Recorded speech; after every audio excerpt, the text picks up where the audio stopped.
नमस्कार, एग्जाम है P Jharkhand channel में आपका स्वागत है। तो दोस्तों जुड़ चुका हूं मैं यहां पर आप सभी सहायक अध्यापकों के आकलन परीक्षा की तैयारी को लेकर के। तो दोस्तों हम बताते चले यदि आप झारखंड में सहायक अध्यापक आकलन परीक्षा की तैयारी में 101% सफलता प्राप्त करना चाहते हैं तो आपको हम बता दें यहाँ पर तैयारी जो है आपको पाठ्यक्रम पर आधारित सारे प्रश्नों को करना होगा। अब हम आपको बता देते हैं आपको जाना है दिल्ली और आपने पकड़ लिया है बनारस का ट्रेन तो आप पीछे ही रह जाओगे, ठीक है? आगे नहीं जा पाओगे। तो उसी तरह से आप लोग क्या कर रहे हैं कि पाठ्यक्रम पर आधारित एनसीईआरटी टेक्स्ट बुक के प्रश्नों को तो पढ़ ही नहीं रहे हैं और सिर्फ यहाँ पर बाजारू चीजें लेकर के पढ़ रहे हैं और सिर्फ दूसरे चैनल से जा करके एसएससी और जेएसएससी के क्वेश्चंस को आप देख रहे हैं। यहाँ से कुछ नहीं होने वाला है, आप जहाँ के तहाँ ही रह जाएंगे। आपको करना क्या है, तो आप अगर नहीं भी जुड़ते हैं किसी से तो आप सिर्फ टेक्स्ट बुक को पढ़िए। देखिए जैक ने स्पष्ट कह दिया है कि पाठ्यक्रम पर सारे आधारित प्रश्नों को ही पूछा जाएगा। अब इसके बाद भी बहुत से लोगों का कहना है कि पाठ्यक्रम का सिलेबस दिया है क्या,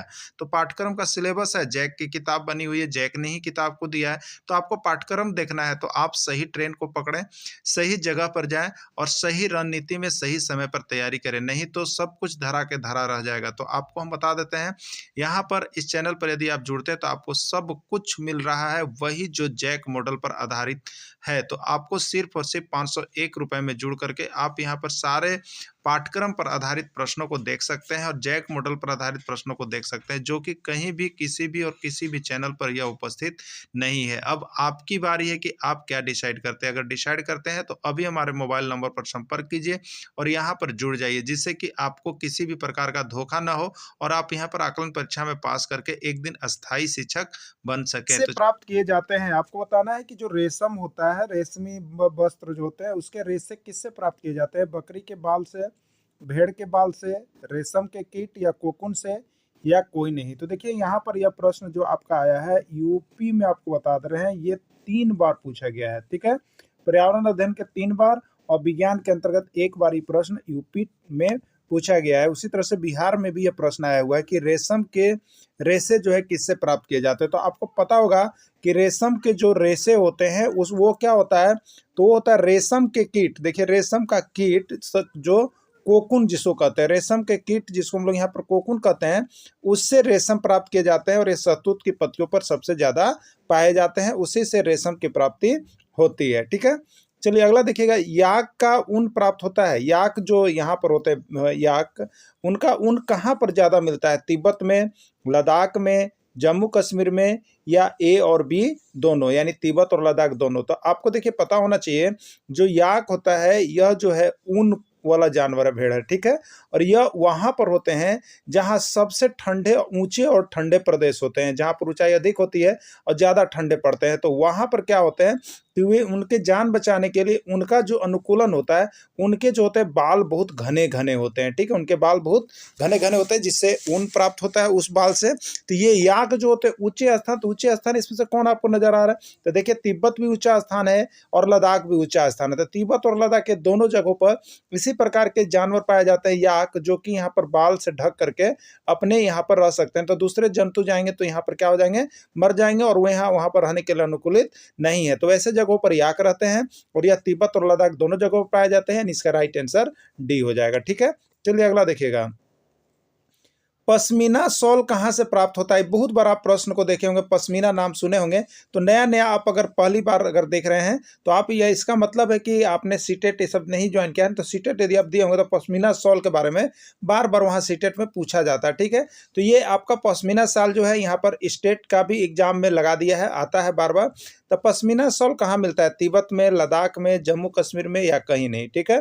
तो देखिए ये पश्मीना जो बकरी होती है ना, पश्मीना, ये जो है आपको जम्मू कश्मीर में सबसे ज्यादा मिलता है। पश्मीना का साल जो होता है ये जम्मू कश्मीर में सबसे ज्यादा होता है और यह बहुत हल्के साल होता है। आपको इसकी गुणवत्ता बता देते हैं, ये हल्के साल होते हैं। आपको देखने में लगेगा कि इतना हल्का है लेकिन इसमें गर्मी क्या होगा, लेकिन यही इसमें ऐसी खासियत है कि सबसे, अगर 50 ग्राम का साल है और आप 2 केजी का एक कंबल आप लिए हैं, तो ये जो सॉल है ना उसके बनिस्पत ज्यादा गर्म होता है। तो ये पश्मीना सॉल जो है जम्मू कश्मीर का है और यह बहुत ज्यादा गर्मी इस साल में होता है। देखिए यहाँ पर लिखा हुआ है, पश्मीना शॉल जो है वो क्या होता है, अंगोरा नामक बकरी के ऊन से प्राप्त किया जाता है। ये अंगोरा बकरी जो है ये जम्मू कश्मीर में पाई जाती है और उसी बकरी से जो है ये पश्मीना शाल बनाया जाता है। और पश्मीना शाल की खासियत है कि बहुत ज़्यादा गर्म होती है, ठंडे स्थानों पर ये जो है बहुत अच्छा आपके इसके लिए काम करता है, इसलिए यहाँ पर जम्मू कश्मीर में ये शाल चलता है।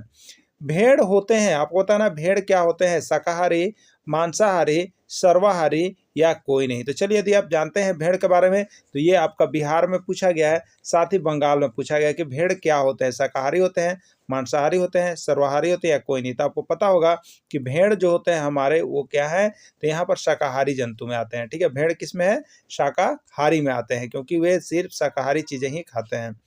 रेशम कीट किस पेड़ की पत्तियों से प्राप्त किया जाता है, यानी रेशम का जो कीट होता है वो कौन से पेड़ की पत्तियों में रहते हैं, यानी रेशम का कीट जो लगता है वो किस पेड़ की पत्तियों पर ज्यादा करके बैठते हैं और लगते हैं, शरीफा, कटहल, शहतूत या कोई नहीं। ठीक है, तो रेशम के कीट जो होते हैं वो शहतूत के पेड़ की पत्तियों से प्राप्त किए जाते हैं। रेशम कीट किससे प्राप्त किए जाते हैं, शहतूत के पेड़ की पत्तियों से प्राप्त किए जाते हैं। ठीक है, तो रेशम कीट जो होता है शहतूत, जिसको आप लोग कभी कभी सुने होंगे तूत के नाम से जानते होंगे, तूत ना, उसी को हम लोग यहाँ पर शहतूत कहते हैं। तो ये शहतूत के पेड़ के जो होते हैं पत्तियों पर, उस पर रेशम कीट बहुत ज़्यादा प्राप्त किए जाते हैं और रेशम कीट रेशम पालन के लिए ये अच्छा एक पौधा भी माना जाता है, शहतूत को हम लोग कहते हैं। ठीक है, चलिए अगला, सबसे सामान्य रेशम कीट का नाम क्या है, मतलब यहाँ पर जो रेशम कीट होते हैं जो शहतूत पेड़ के पत्तियों पाए जाते हैं उसमें बहुत तरह के रेशम कीट होते हैं, लेकिन सबसे सामान्य जो सब जगह लगभग पाए जाते हैं और उससे प्राप्त किए जाते हैं, तो उस सामान्य रेशम कीट का नाम क्या है, शहतूत रेशम कीट,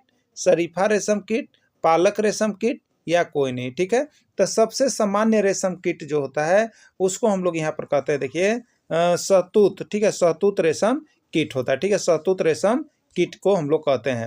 अगला है, झारखंड राज्य में किस प्रकार के रेशम का उत्पादन होता है, जो हमारा झारखंड राज्य है उसमें तो रेशम का उत्पादन होता है, शहतूत के पट्टियों पर किया जाता है, लेकिन उस रेशम का नाम क्या है, सिल्क नाम है, बत्तर नाम है, तसर नाम है या कोई नहीं। देखिए, ठीक है, तो झारखंड में जो सबसे अधिक प्रकार के यहाँ पर जो रेशम कीट का रेशम का उत्पादन होता है सबसे अधिक प्रकार का, वो देखिए आपका है तसर रेशम। कौन सा रेशम है, तसर रेशम जो होता है वो सबसे अधिक होता है, उसको हम लोग तसर रेशम के नाम से जानते हैं। तसर रेशम जो है वो राइट आंसर आपका हो गया। ठीक है, चलिए अगला देखिएगा, प्राकृतिक रेशम उत्पादन में विश्व में पहले स्थान पर कौन सा है, माने प्राकृतिक रेशम के उत्पादन में विश्व में सबसे पहले स्थान पर कौन सा देश है, आपको बताना है, चीन, संयुक्त अमेरिका, भारत या कोई नहीं। ठीक है, तो प्राकृतिक रेशम के उत्पादन में विश्व में पहले स्थान पर जो है वो आपका चीन स्थान रखता है। कौन सा स्थान रखता है, चीन स्थान रखता है। ठीक है, रेशम कीड़ा है, रेशम का कीड़ा कौन होता है, रेशम का कीड़ा कोकून, कैटरपिलर, शलभ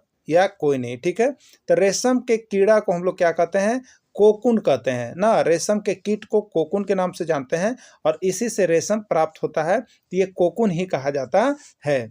अगला है, निम्नलिखित में से कौन ऊन नहीं देता, आपको बताना है इसमें से कौन जो है ऊन नहीं देता है, याक है, ऊँट है, बकरी है या कुत्ता है। देखिए, याक ये सबसे ऊंचे स्थानों पर और सबसे ठंडे स्थानों पर रहते हैं, तो इनके ये क्या होते हैं, तो इनके बहुत घने घने बाल होते हैं जो कि ऊन प्राप्त इनसे होता है और यह बहुत ही गर्म होता है। ऊँट का भी होता है और बकरी, इसमें आपने देखा था अभी जम्मू कश्मीर में जो पश्मीना बकरी पाई जाती है उसके क्या होता है, पश्मीना शॉल जो बनाया जाता है वो बकरी से ही बनाया जाता है।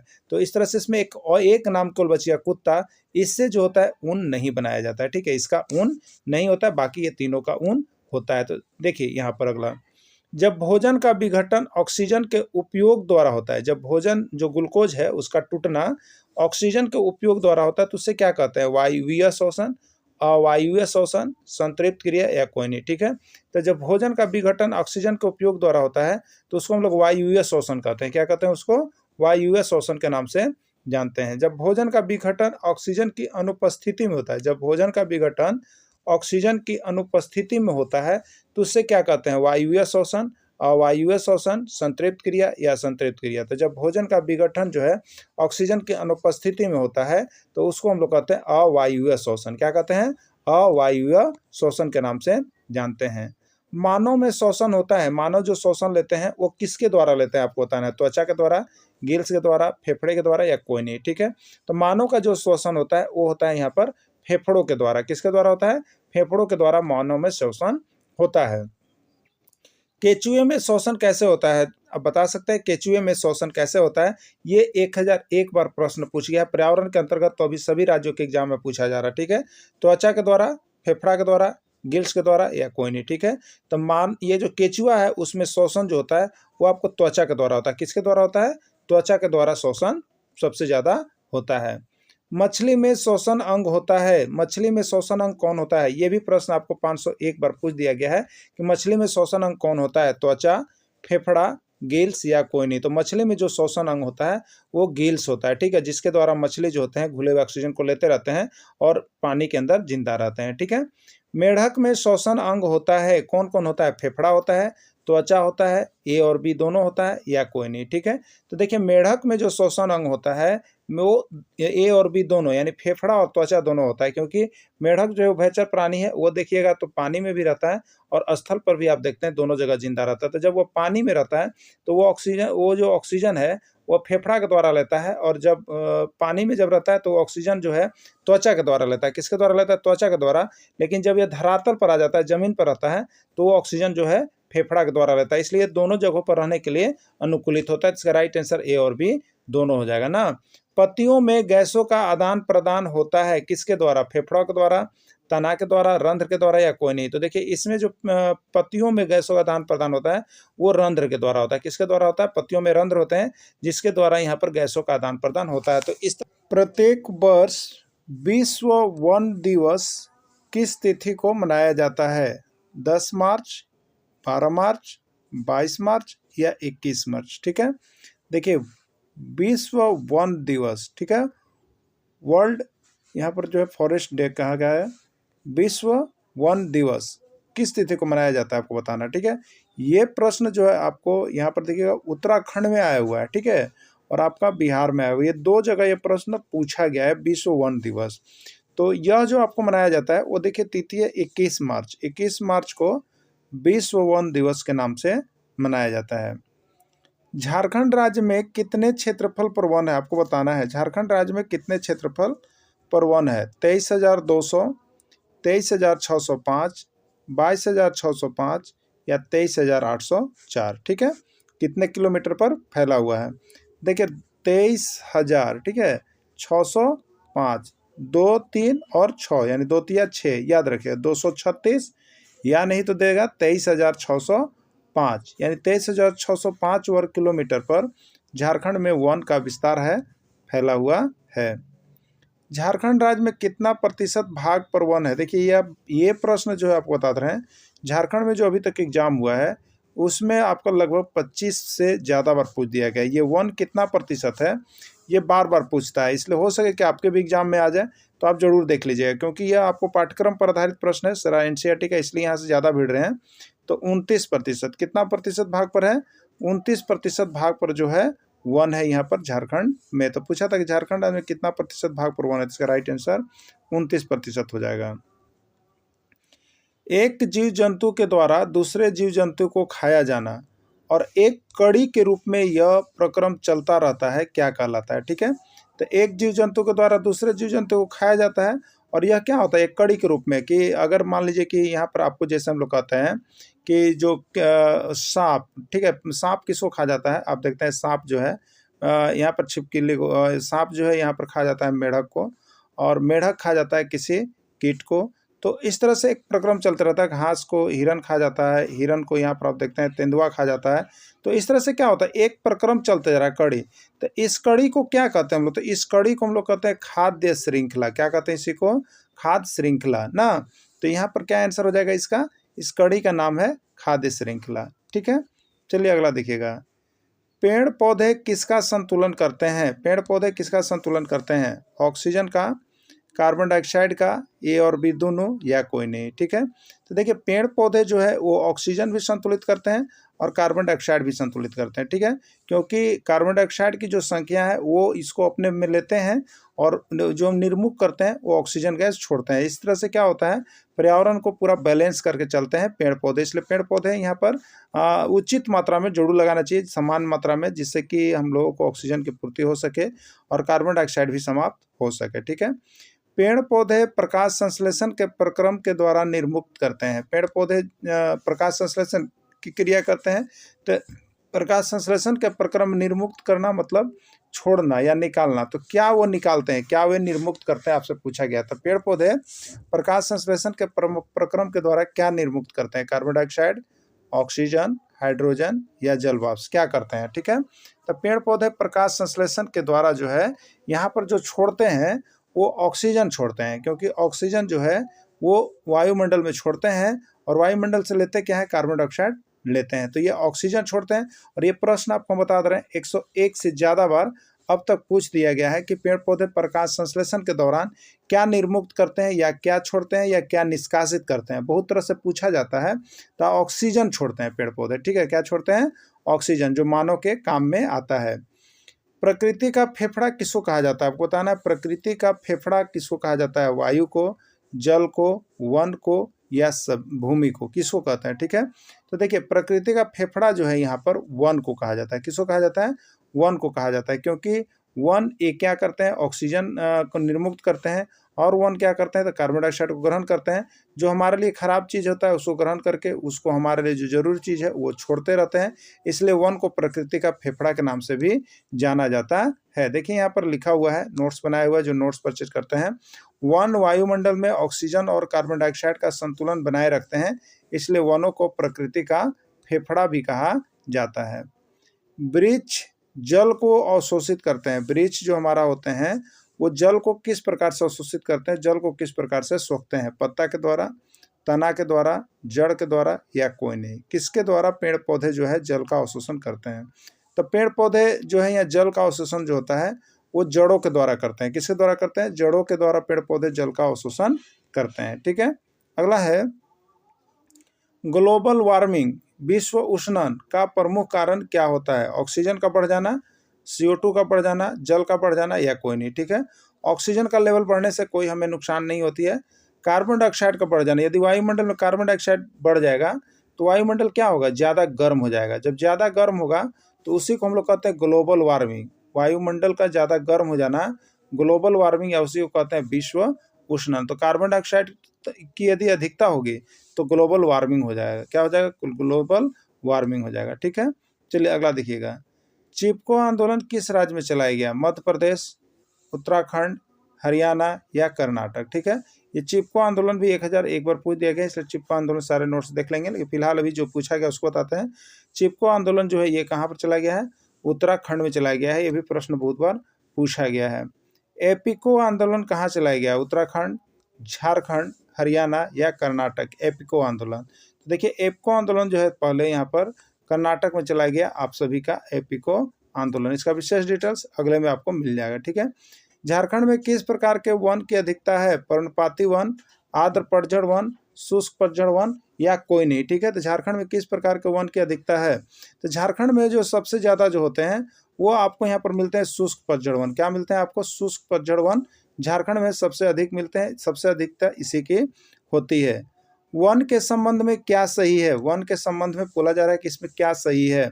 वन मृदा अपरदन से बचाते हैं, वन पर्यावरण संतुलन भाग लगते हैं, भौम जल स्तर को बनाए रखते हैं या सभी?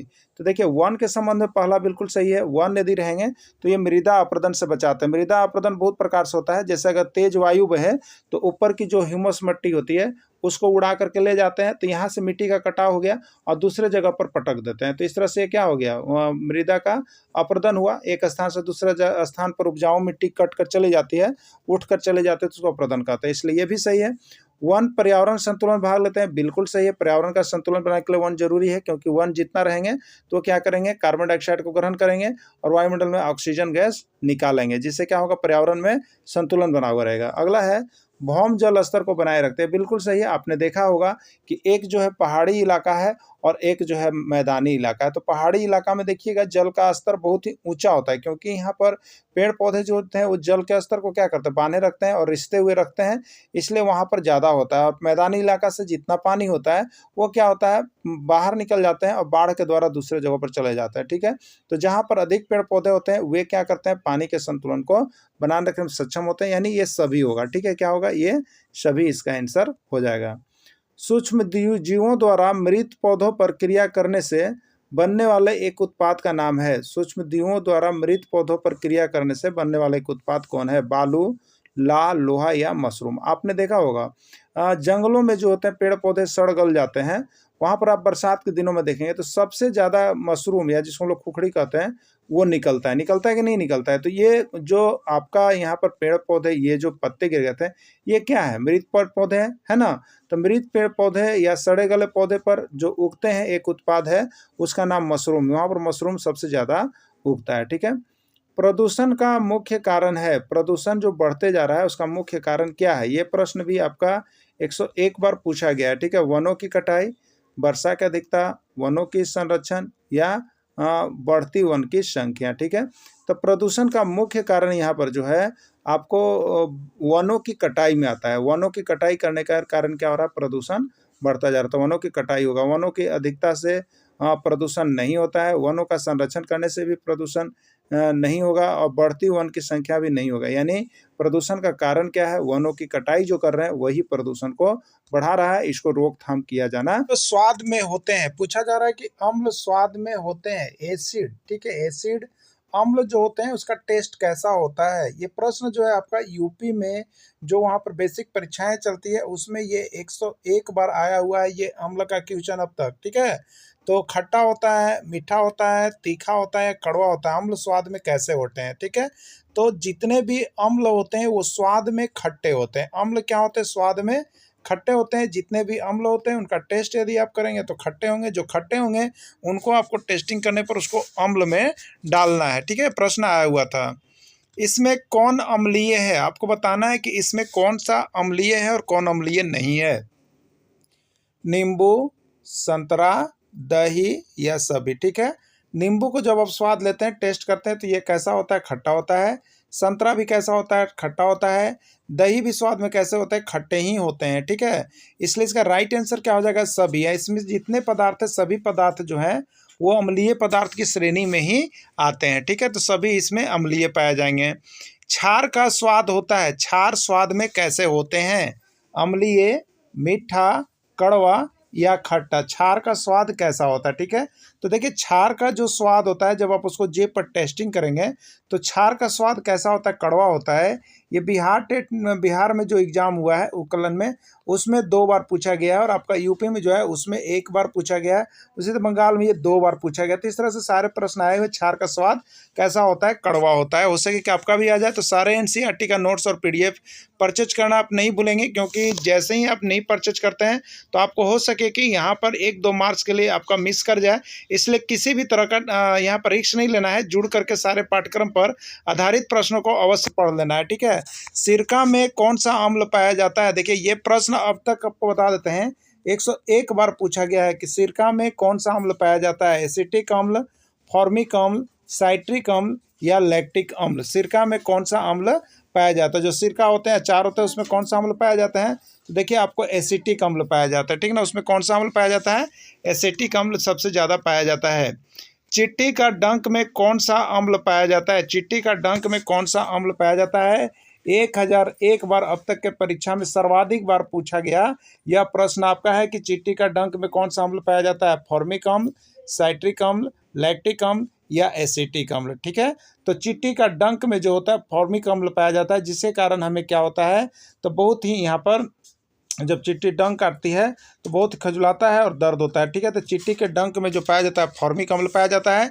और ये बार बार पूछा जाता है, जरूर आप किस में कौन सा अम्ल पाया जाता है इसको देख लेना नितांत आवश्यक है आपको। नींबू व संतरा में कौन सा अम्ल पाया जाता है? एसिटिक अम्ल, फॉर्मिक अम्ल, साइट्रिक अम्ल, लैक्टिक अम्ल, ठीक है? तो देखिए एसिटिक अम्ल तो आपका सिरका में पाया जाता है। फॉर्मिक अम्ल किस में?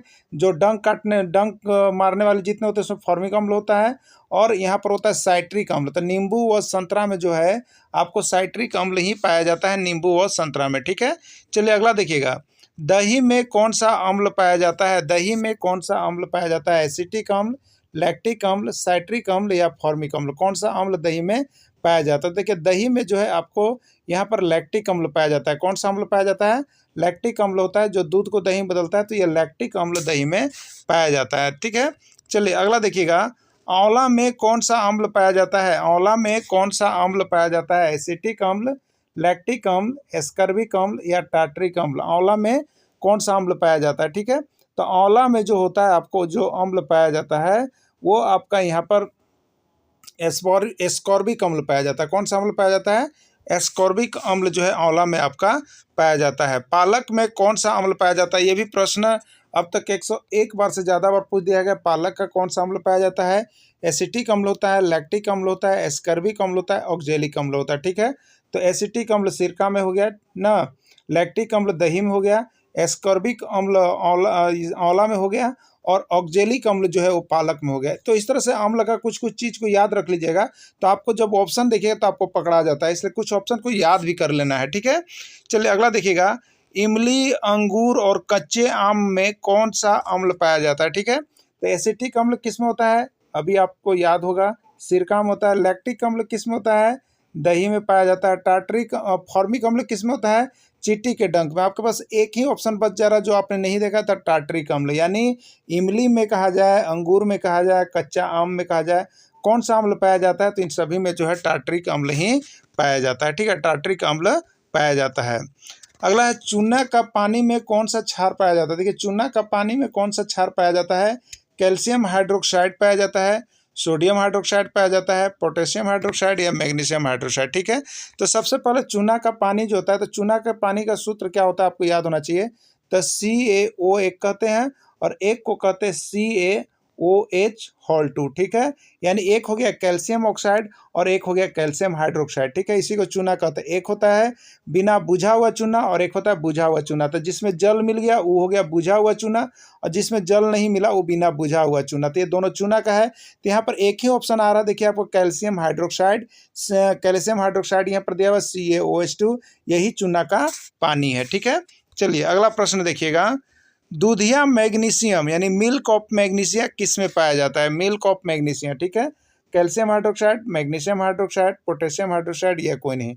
सबसे पहले यहाँ देखिए, दूधिया मैग्नीशियम या मिल्क ऑफ मैग्नीशिया यानी मैग्नीशियम हाइड्रोक्साइड होगा। क्या होगा? मैग्नीशियम हाइड्रोक्साइड के नाम से जाना जाएगा, MgOH2। ठीक है, तो इसको मैग्नीशियम हाइड्रोक्साइड को ही हम लोग मिल्क ऑफ मैग्नीशिया या कहते हैं हम लोग इसको ना।